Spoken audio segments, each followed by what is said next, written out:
கர்த்தருடைய ரட்சிக்கப்பட்ட சமயத்தில் இருந்த அந்த மகிமையும் அந்த அன்பும் அந்த ரட்சிப்பின் மேன்மையும் இழந்துட்டீங்களா?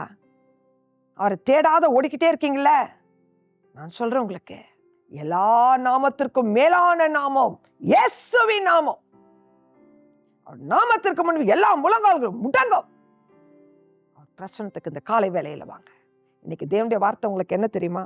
மீகா 4வது அதிகாரம் 5வது பின்பகுதியை நான் வாசிக்கிறேன்.